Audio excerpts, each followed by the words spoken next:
Well, thanks all for coming, and thank Bryce for and Penny for putting this on. Pretty honored to be here and to be able to share with you just a little bit about my journey and what's going on right now in real estate in Calgary.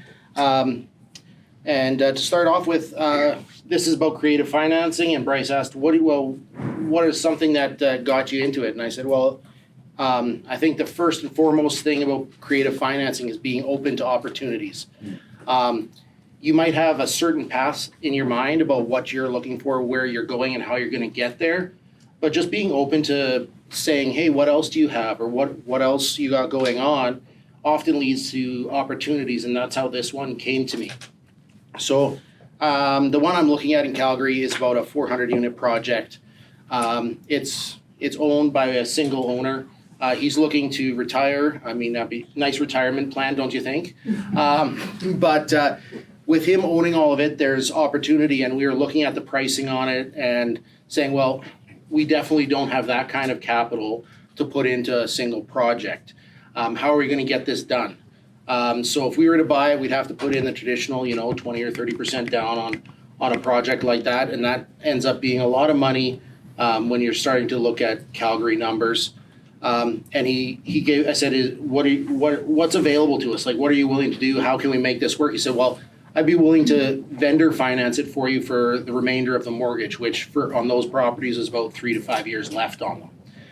Okay, that frees up our financing end. We're already financed. But now it's like, okay, what do you need so that you'd be willing to finance us? He's like, well, we need 20% down. Okay, that makes it doable, but how do we do that? So private lending's one that we started investigating. Another thing we did is we touched base with some private equity funds as well. And although the private equities weren't willing to be in first position, they said, if you get X amount, we'll match whatever you can raise. So that basically said, okay, we can have that amount that we need to raise now to get into the project. With what we're being offered by the owner, he's offering us a 20% discount on each unit. So that starts us out with already a 20% equity stake once we finalize. That allows us to give our investors a really good return on their investment while maintaining our position as 50% of that down payment through debt financing. Now, because it's single owner, come on, I'm not a speaker here, so. But because there's only one owner, we can then say, okay, well, we pay him at the end of that 5 years. We take those 3 to 5 years to secure our own financing. Conservatively in Calgary, you see a 7% increase in real estate year over year. So with that, in 3 years, that's a 21% increase. In 5, that's a 35% increase in the value of the property. That combined with our down payment, we would be able to pay out our investors based on that by refinancing at the end of that and gaining our own mortgage on that property. So those kind of things are great opportunities when you just look. And it came from me asking, what else do you have available? Mm-hmm. And this wasn't on my radar. It wasn't something I was looking for. But when it shows up, just ask the question, what else do you got? Right. So, Love that. Yeah. Oh, awesome. Thanks. So what is it called when the seller plays banker for you? Vendor Financing, Agreement for seller sale. financing, agreement for sale, vendor take back. vendor take back, Rent to own. rent to own, yeah. So I'm gonna take the mystery out of all those terms. There's so many. Lease to purchase, option to purchase, they all mean the same thing. Okay, so it just means that the seller is playing banker for you. So it's like if you could go to the bank and go, hey, I want a 100-year mortgage at 5% interest only. You get to talk directly to the person that's lending you the money. So it's just seller financing. So I sold a property for $1. It was listed on the market, and the guy who wanted to buy it, he's like, okay, I'm gonna put $1 for my down payment. You're gonna carry the other $300,499.99, whatever it was. And then the seller's carrying basically 100% financing, and then the buyer pays interest on the borrowed money. So in this case, it was a $1,500 payment, which is exactly what his mortgage was, his taxes and his insurance, because the insurance has to stay in the seller's name because title doesn't transfer. So, but you're paying their mortgage. You're taking on the entire risk. So what do you get by taking on their property? Well, you can rent the property, make cash flow, but also that mortgage pay down. That mortgage pay down has to go to someone. So it's a negotiated term. I typically say, hey, if I'm taking all the risk, I want all the mortgage pay down. So I get that $600 mortgage pay down. It used to be that that $600 was credited towards your down payment. So at the end of 4 years, I've got a free house because I've built up a down payment. The government's changed the rules now. Anything above fair market rent can be added to your down payment. In my mind, I think it's silly. I would just rather keep my money and save it, but that $600 has to go somewhere. So it actually reduces the purchase price. So in the case of this one, over the 2 years that he was being seller financed, there was $14,400 that got paid off in the mortgage. So that just reduced the purchase price. So great, he has built-in equity, he just can't use it for his down payment. Did another one out in Castor. I bought this one personally 9 years ago. It was $175,000 for a 7-unit apartment building in Castor, which is 2 hours that way, 900 people. We joint venture partner with someone, so another creative thing. They gave us $90,000, which we used to do the renovations on the property. The seller carried us, so he played banker for us for 1 year. So we did the renovations in 1 year and fixed it up and then went to ATB actually to get it refinanced. So ATB works with communities where, like in a small town, some bank in Toronto is not going to want to lend on it, but ATB is community minded. So we went to ATB and said, hey, we'd like you to refinance this property. So we got a new mortgage, paid out the seller financing, and then we kept it for 9 years, just sold it last year. Another one we did was, tried to buy 2 motels in Sylvan Lake. So 1.5 million and 1 million. What we did is we offered them a 25-year lease with an option to purchase at today's price. So, hey, I'm gonna pay you a lease for 25 years guaranteed. Your building's gonna be paid for in 25 years. Great for you. In the meantime, I'm gonna agree to pay you $1.5 million today. Now, in 25 years, do you think it's gonna appreciate? Yeah. Yes. And so at any point in time, I can buy that out.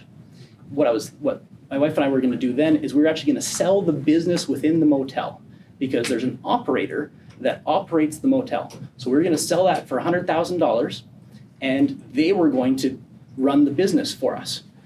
We weren't gonna give them the option to purchase. So we have a built-in tenant that's gonna maintain the property, fix everything, increase the value, and at any point in time, we can refinance it and buy it out.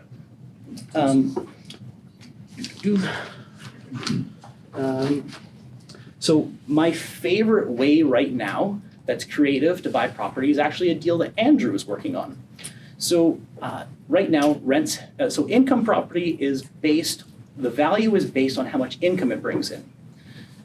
Right now, in Red Deer, rents have increased by 30 to 40% in 1 year alone. So Andrew has a property under contract where all he has to do is re-rent the property to existing tenants or new tenants. He will make $1 million. He doesn't have to fix a light bulb. This is to re-rent it. It's crazy. And so Penny and I, we tried coming up with 101 creative ways on how to purchase real estate. We only got to 63. I was talking to Vic driving before coming, and we were talking. I was like, oh, I should have wrote that one down.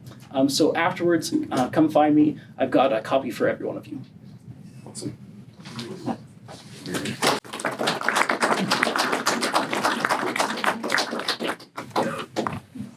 Hey everybody, my name is John, and this is Shannon, and we're with ATB Financial. So we understand that there's a myriad of different people here at different levels of what this essentially is for. So really what we're doing here is we're going to present to you some of the creative ways that ATB tries to work with people at a whole bunch of different levels of something like this. Because there are a lot of things in the mortgage world that people don't know, and there are a lot of things that ATB does that are different than some other places. So go to the next slide, please. This, perfect. Oh, back one. So ATB's motto is we exist to make it possible. And one of those ways that we try and do that as a smaller organization is we try to have a little bit more flexibility than some of the other people in this space. And to step on a little bit of what Bryce said, somebody sitting in Toronto in an underwriting office doesn't necessarily understand the uniqueness, the ability, or the actual, they really don't understand Alberta because it's very, very different than what Toronto is. They don't understand properties around here. They don't understand how employment works around here. I was talking to an underwriter that lives in Toronto, and they said, well, how can somebody make $140,000 in 6 months? I said, well, that's oil field work. And then they go off for the rest of the 6 months. So I just want to do a pretty high level presentation on what ATB does to try and evolve with the times and help the people that are in our province. Next slide. So one of that ways, like for our self-employed people, we have a team that's called the cash flow experts. With that tool, we can utilize that team for self-employed employees to go through their financials to see if there's any surplus income that we can use to throw back into the application to offset the debt servicing. So we can use 50% of the confirmed surplus income, put it back in to offset the debt servicing. We can also use, like if you have a work truck or whatever, we can exclude that payment from your application to help support the application going forward. Because what we see quite often is that people that are self-employed don't pay themselves all that they can because the government wants a piece of that. And so when it comes time to prove to the government that they make a certain amount of money to be able to buy something, the government then can turn around and say, well, no, you don't make that much money because you've only reported this much.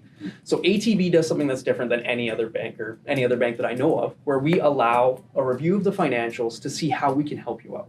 Because we know that there are reasons that the income doesn't show the way it could. So that's exactly one of the things. Next slide. So one of the other things that we want to talk about is ways that you can move into a rental home from your first home that people don't necessarily think of. Most of the times when people think of a rental home, they think, well, I can't do it. I don't have a 20% down payment on my next home. Well, you don't necessarily need that. What you can take a look at doing, and what we've suggested in many different ways, is that people can keep their first home, put 5% or a minimum down payment on the next home and rent out the home they currently have. Right there, you have your first rental, you have a new home for yourself and your family, and you've already started, right? So there's one barrier to entry that's been taken down. People think of the 20% down and they think that's an insurmountable goal. Well, there are other ways to think about these things just to get you started. Next slide.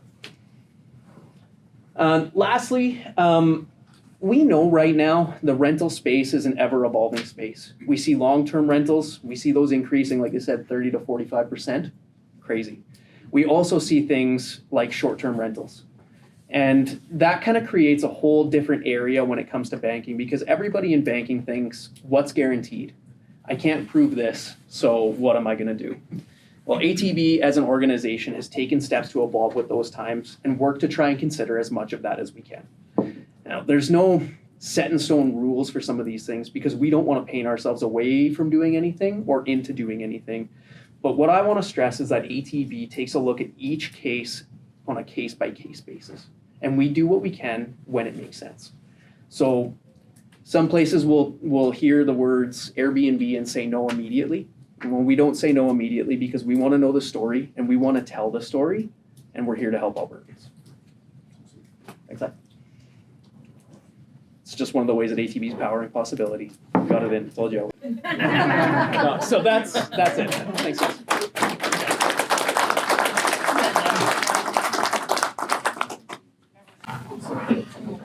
Okay. I see Penny's out enjoying the sun rays. Penny, are you there? No, I'm not here. Okay. Well, thanks everybody for coming. I told Bryce we should have the event here. Don't you think that would have been a better idea? As long as you pay for it. I'll put it on my credit card. It may or may not go through, I'm not sure. So, I always like to think outside the box. I've always kind of been that way. So a few of the things that I'd like to talk to you about are a little strange as far as creative financing, but they are Bitcoin, sweat, trees, life insurance, and realtors' money. So the first one is Bitcoin. So back in 2013, I had a acreage for sale, and my oldest son, Cole, he phoned me and he said, "Hey, Mom, you should sell your place for Bitcoin." And I said, "Sure." what's Bitcoin? I didn't know what Bitcoin was. I'd never heard of it, but I'm always game to try anything. So the interesting thing was we'd advertise it on the listing that we would take Bitcoin on trade. So the Red Deer Advocate and the National Post picked up the story, and it literally went viral. It went all over the world. It was translated into like 5 to 7 different languages. It was crazy. We had phone calls from everywhere. Probably my favorite one was a lovely guy from England phoned to talk to me and ask me questions. So that was kind of fun. So, and in the article, I've said in the article, it said Alberta woman willing to trade $1 million property for Bitcoin, a volatile new currency. So back in 2013, I didn't know what Bitcoin was. Most people didn't. But also in the article, I stated that I'd take anything on trade. I'd take chickens on trade. And the reason I'd say I would take chickens on trade is that my first boss, Glenn Buchwald, I mean, he was a realtor way back when when the dinosaurs roamed the earth, and I think he might have been pre-microbial. I'm not really sure what he was. But he would actually take chickens for commission because that's all people had back then. That's how old he was. So I always thought chickens was kind of a fun thing. And maybe one day I'll actually get chickens on trade. Also a fun fact is the volatile currency. So at that time, get this, Bitcoin was $1,257. Today, it's just under 54,000. I Googled it yesterday. So if I had taken the Bitcoin and I hung on to it until today, instead of 1 million, I would have $54 million. So even at my house, I could buy quite a few houses. So even if I cashed, because I thought, well, maybe I'll cash it all in and keep just 50,000. So even if I had kept 50,000 Bitcoin, that would be worth 2.1 million all on its own. So then I would have sold it for 3.1 million. Or if I kept all the Bitcoin, I would have sold it for 54 million. So I guess it wasn't so crazy after all. The second one that I like to use, and everybody can use this, unless you literally can't walk or you can't do anything, or you don't know somebody who can work for less than a regular contractor, is sweat. So you can use sweat equity. You can't actually trade your sweat, sorry. We purchased an acreage outside Bowden, Alberta, and we remodeled it. The mortgage we got was one where we added in the improvements. So they held on to that money. As we did improvements, we got that money. So what I did is I phoned up the contractors. I got them to give me quotes. I put all the quotes down because the bank required that I gave them the quotes up front to get the financing. So we got all the quotes, we sent it in. And then we're looking through the list. I can paint. I learned how to make a deck. It was great. So we did a lot of the work ourselves. So at the end of the time, the property had increased so much in value. So they do what's called the last appraisal. So the last appraisal comes in when everything's done.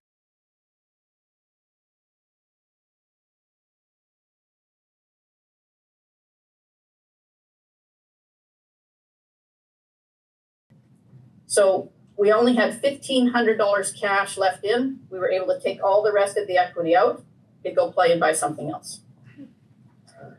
So that was pretty great. Those sweat bucks are great things to use. So everybody can use that thing. I mean, I've even seen it with new home builders. Like painting is probably about the only thing they want you to do because, liability, things like that. But there's lots of places where you can use that kind of thing for building equity. Probably the most creative one, I must admit, I like this one, is trees. So I had some clients and they were looking for a quarter section. So on a quarter section, you need 20% down.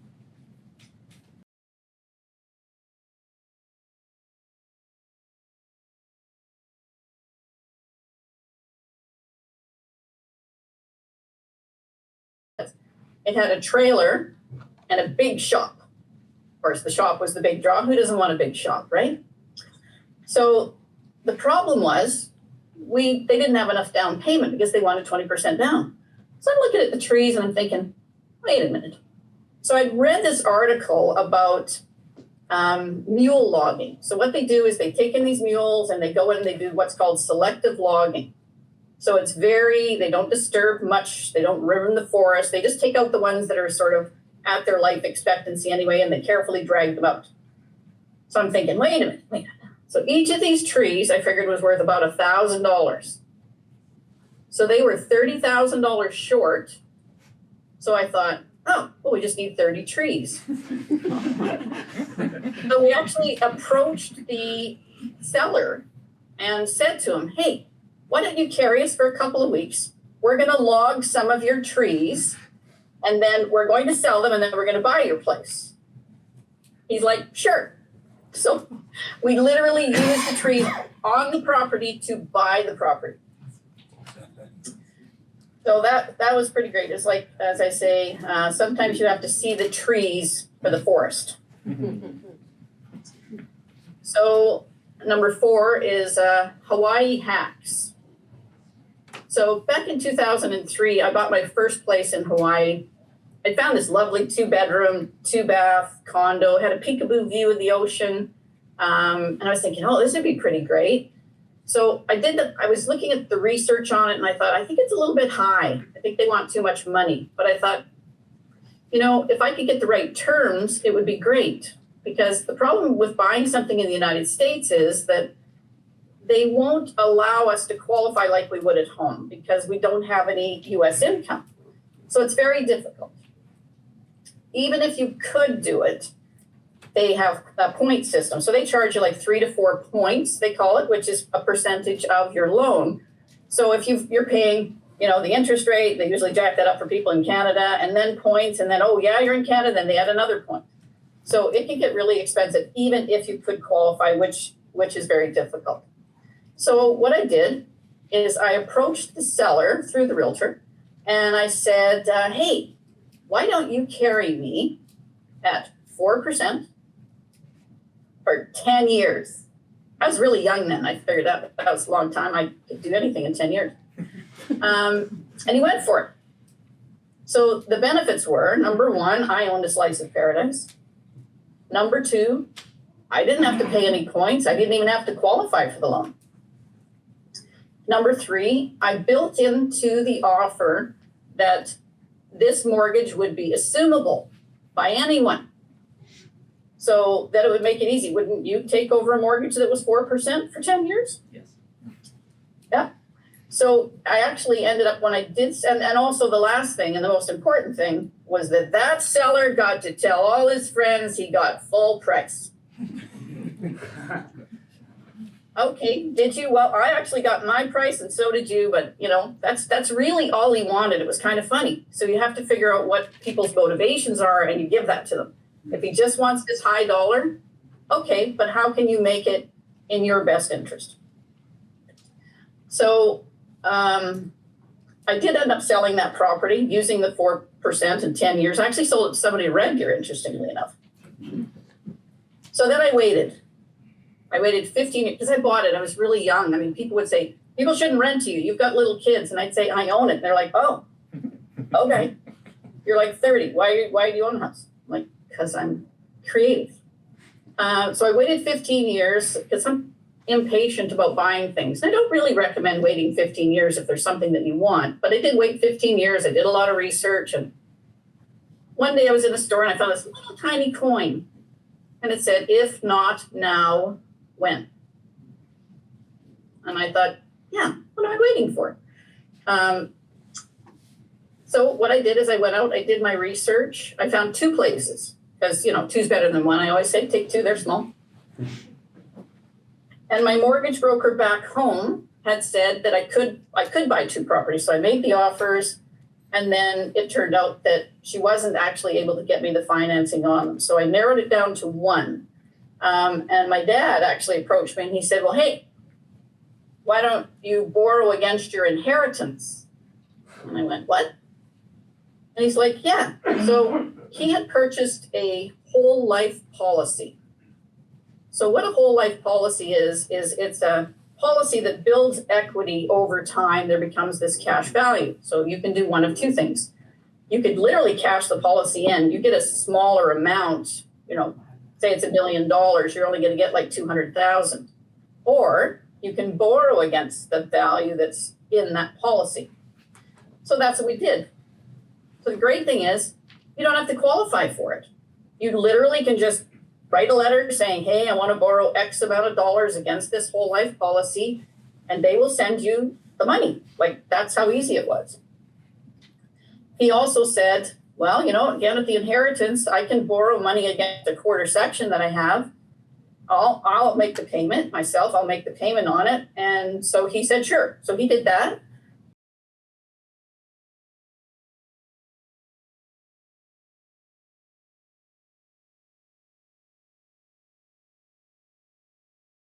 Realtor, I always recommend getting the best expert in the area that you're in to make sure that you get cared for.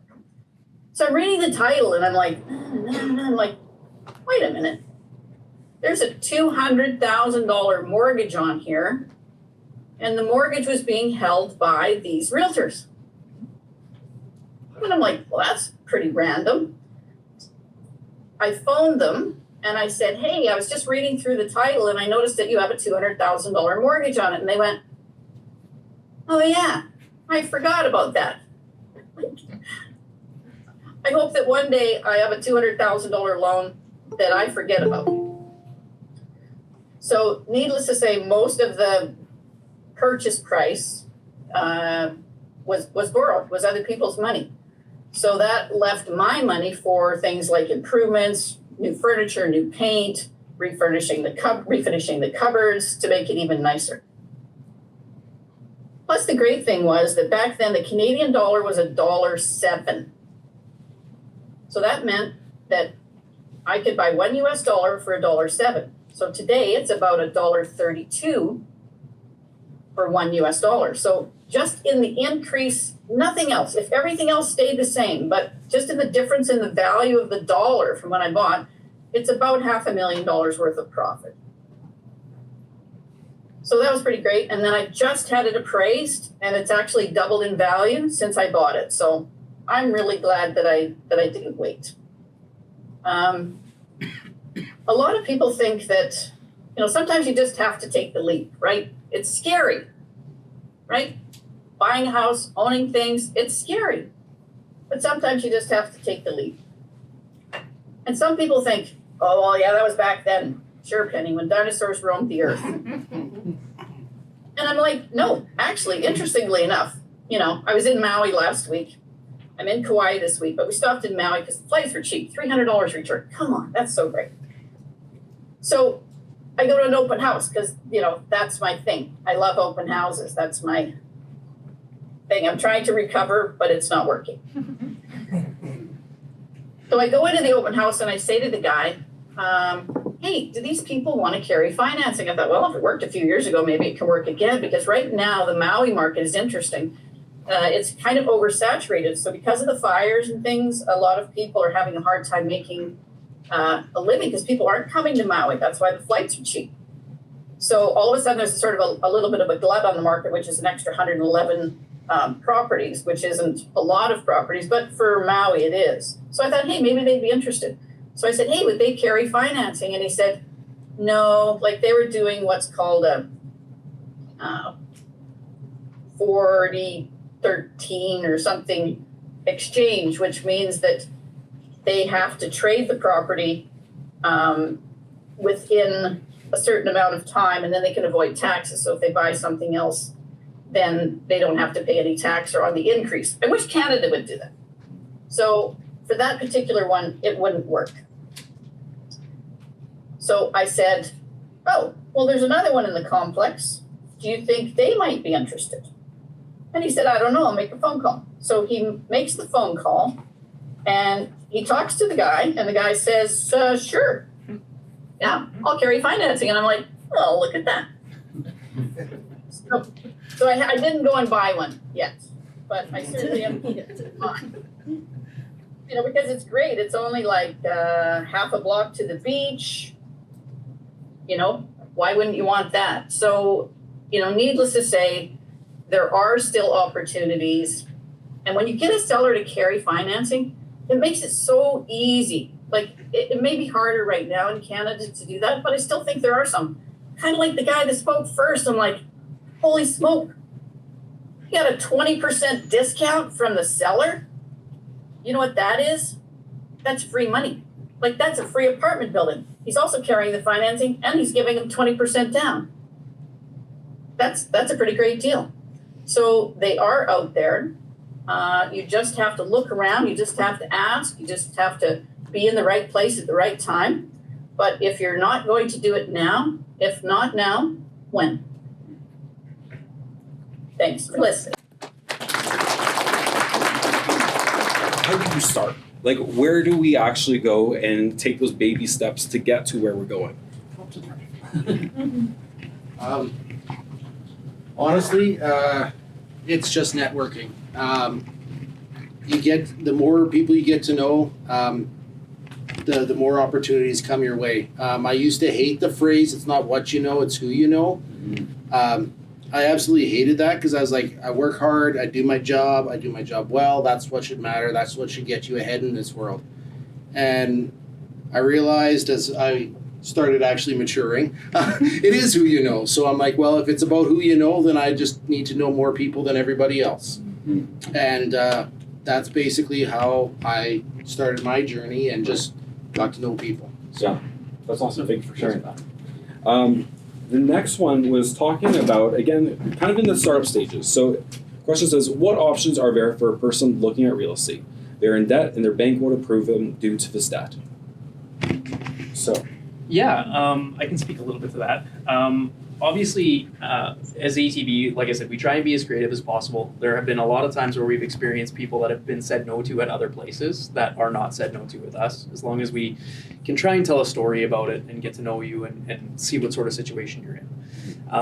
That being said, I mean, if there is debt or anything like that, I think Andrew's one of the experts at budgeting and debt pay down and everything like that. And there's other people here that can help with that also. So, There's also rent to own. Yeah, there's Like rent to owns. If you can't qualify right now, but you have a little bit, you can. There's a lot of rent to own. Talk to your local realtor; they will know rent to own experts that can help you along that journey.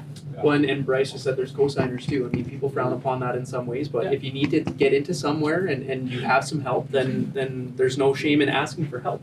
Yeah. And to touch on Penny's, what she said, like talk to the seller might be able to negotiate with you a term. And actually to Taylor on that, Penny, a question for you. On that deal where you did the seller offered the financing to you, are you taking over the land title at that time or how does that work?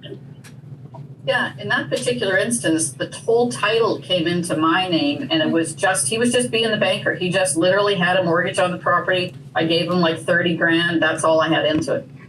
So that, to tailor off that, if you can get into an agreement like that, then you could potentially in 3 years come to a financial institution and add to it and get a mortgage and pay that seller out. I think one of the big things that especially Penny touched on is you never know until you ask, right? And being part of groups like this helps you know what questions you can ask to try and get around some of these things. Yeah. So, like you said, it's who you know, it's what you know, and it's what you ask. Yeah. No, it's really good. And I think like what you were talking about with like debt and figuring out your own structure first before you're looking at deals is also really important. Like, just very transparently, when my wife and I got married, we had $60,000 of debt. And we're like, how on earth do we pay this off and how do we move our life forward? And so we just hustled as hard as possible and within 7 months paid everything off. At that point, I was working in a warehouse. It was not a very there was no big income coming in, nothing like that. But it was just how do we get really gritty in this season and make it happen? And if you put your mind to it, you can get through that. And then it's, hey, I freed up that. Now how do I continue to move forward? Who do I partner with? What people do I ask questions to? All those sort of things. I think, to tailor on that too, a lot of people want to jump in when they may not be ready. I mean, like you said, you have to put yourself in a situation to succeed. And, sometimes people think, well, if I just jump in and do this now, I can figure it all out. Well, sometimes putting the hard work in first makes it that much easier, right? So you want to make sure that you don't make the same mistakes that you've made before, but you can learn from them and transform them into something really powerful. Yeah, no, it's really good. Okay, so the next question. My question is, it usually off-market opportunities that creative financing works for. I have spoken to realtors after looking at things on market and they suggest almost no sellers ever go for this kind of thing. So the problem why realtors don't offer it, people always say no to something they don't understand. Okay, so if you find a realtor that can communicate to the other realtor and explain how it's going to work, how that realtor is going to get his commission, you got to wait 2 years to get your commission. And so I just tell them like, hey, if you do a rent to own every year, you just get a random paycheck every time. So you got to communicate to the seller in a way that, so realtors sell houses. So you got to sell it to the realtor, and then the realtor sells it to their seller. There are deals out there. I almost bought one off Bryce, AFS. Yeah. You mean? You just got to find what Bryce said. You got to find the right realtor that can start doing the digging for you. You Exactly. mean? Buying condo, good investment, good opportunity.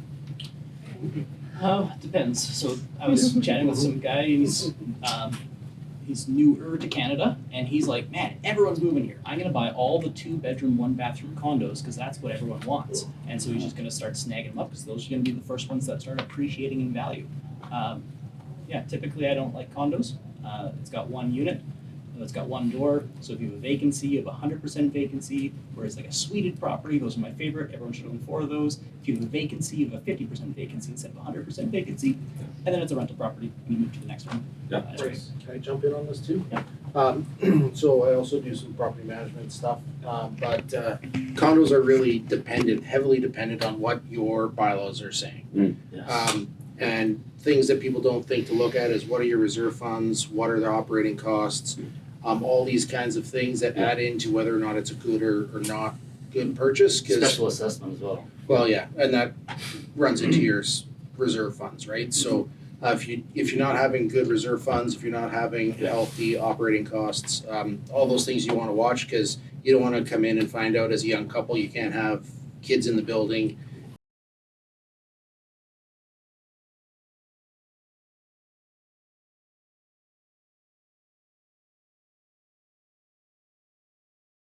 Lawyer to review the condo documents because he's adept at reading them, whereas like you and I are like, man, there's 700 pages. Well, and to add on to that, the insurers, if you're going in with less than 20% down, the insurers will do their homework for you and tell you whether or not they'll finance that.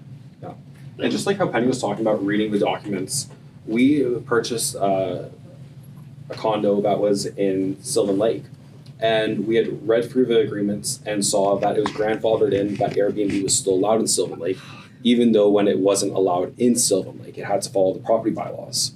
Well, I also volunteer on the municipal planning committee and knew that we were going to move those bylaws so that way it would allow Airbnb. So I purchased that condo unit beforehand, knowing that the bylaws would change in the process of doing the renos. And within 30 days, it was now an Airbnb, and I sold it for much higher because it was now recognized of this can actually cash flow and bring in a lot more opportunity. So it's really important to read. So just be part of your town. Yes, You know? yeah, exactly. Be part of the town staff. It's Yeah. fine. Do you have any ideas for how to get around the 20% down payment for a rental property without moving in? Yep. Take it away, Brett. So that sheet that I've got that's got the 63 ways to buy a property, in there it'll have multiple different ways. So if you read through that, one of those will apply. A great way is you can have them carry the financing. So why do you need to get a mortgage right now? Get it later. Another option is line of credits. You can use a line of credit as your down payment. Well, there we go. It's 100% finance. That's an infinite return on investment. Use none of your own cash. Awesome. Would a lawyer hold the contracts for seller financing? So you registered on title. So you do a rent-to-own contract or an agreement for sale contract, and you register it as a caveat on title. So that way the seller can't sell it from underneath you. If they try, the lawyer pull up. What's this caveat? Oh, Andrew owns this property. It's on a rent-to-own agreement. Let's go talk to him, figure out what the story is. So Caleb Henry, talk to him. He's done rent-to-own agreements before. Awesome. That's why you never just write up your own rent-to-own agreement. It's Yes. very important that you get it done with a lawyer. We've seen lots of times where people have a rent-to-own agreement that they agreed with then one of their uncles or something like that. They bring it to the bank to then turn around and refinance it, and we can't even really take a look at the agreement the way it is. They have to basically structure it as a brand new purchase because it was never done before. So short-term pain, very much long-term gain on getting that done properly. Yes. So don't use ChatGPT is what you're saying. That's just a good rule of thumb for a lot of Okay, things. perfect. Next question is, it seems that investment properties are moving for higher than where they would cash flow with 20% down. With investment properties moving so quickly on the market, do you have any advice for approaching sellers to finance a deal when they may have inflated expectations? At least for the deal I'm working on, it's cash flowing right now, where it's at. And by using owner financing, we can maintain that cash flow until we have enough of a equity in the position to refinance. We'll have about the same amount of cap rate when we refinance, so we're not going to increase too much paying out investors, but we can still cash flow because we're using that. And then there's other opportunities where if you have a large enough portfolio, you can look at your own management company, you can look at your own maintenance company to help keep more money in-house. And then the rental's not cash flowing as much, but you're still cash flowing through the other companies as well, so that's good. Interesting. So you're in the market right now, since rents have increased, the tenants that have locked in leases right now are loving it.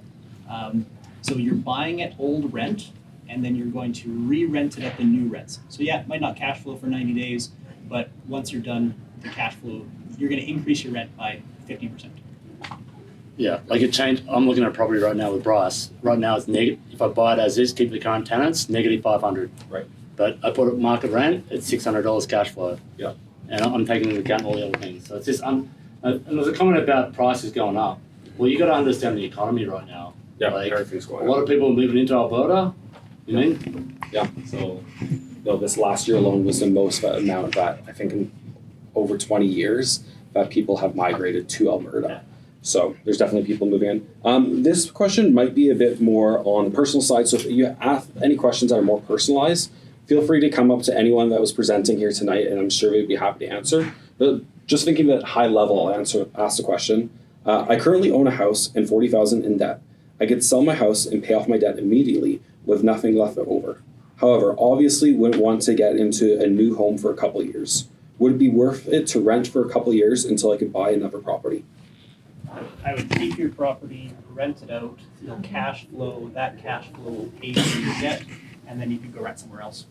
I would follow that too. It's really hard to give up the asset that is the house, especially when you're already in it. And it depends on what type of house. That's a very big depending factor, but like Bryce does, like suiting it out, potentially moving to the basement, having upstairs tenant, vice versa. There's opportunities on that side too to do that kind of a swap. So. Yeah. You can also do a joint venture as well. Get someone else to come in with you, and they can assist as well. They might be able to take on a $40,000 debt. You can move forward in the appreciation. You share the appreciation and whatever forward. There's many different strategies. Airbnb in the basement. Yeah. You know? No, it's really good. Shelley, this might be a good question for you. So Shelley is our head of our underwriting department within ATB. She's currently overseeing all of our mortgage services within Central Alberta. So the question is, what does the bank view real estate wholesaling? Are there people in the area that primarily do wholesaling or offering training in this process? So what's the bank's viewpoints on wholesaling? Honestly, that doesn't really come up in my role much, so I'm not sure what they mean by wholesaling. So what is the question? It's Yeah. regarding wholesaling. So wholesaling would be not using a realtor. So say like if private sale. Yeah, exactly, a private sale. Yeah. Or if I went and I talked to Jimbo and I'm like, hey, I want to buy your house, and then I put it under contract, but then within 30 days I go find someone else that will buy it at a higher price. I've just moved the contract around and I've collected the commission in between. And Before without using- before closing, without using a realtor. Tricky one. So before closing, we need to know who's qualifying for that property. Yep. So we probably wouldn't be so open to that. Like, we're going to look at all private sales for sure, but we're qualifying that individual who's purchasing that property, and that would be it for us. Yeah. And then after they'd be locked into a mortgage, have to resell it or do Yeah. something else creative on the other side, but that would just be our part in it. But we do look at lots of private sales. I mean, it's Yeah. not restrictive in a banking sense at all. I mean, the main thing is Yeah. getting an outside person to assess the actual value of the home and everything to make sure that the person's paying around what they should be and mortgaging what they should be. But private sales are very common and becoming more common because, you know, it's a lot of people seem to have properties that they want to do that with, but it's not something that we're restricted on necessarily. I always tell wholesalers, you're basically being a realtor. You're just trying to build a house without a hammer. Come on, bro. So Anise and I did a podcast on wholesaling. So go to YouTube. Him and I chat about it a bunch on there. If you got any questions, feel free to reach out. I'll take you for coffee and I'll explain wholesaling. I'll take a coffee.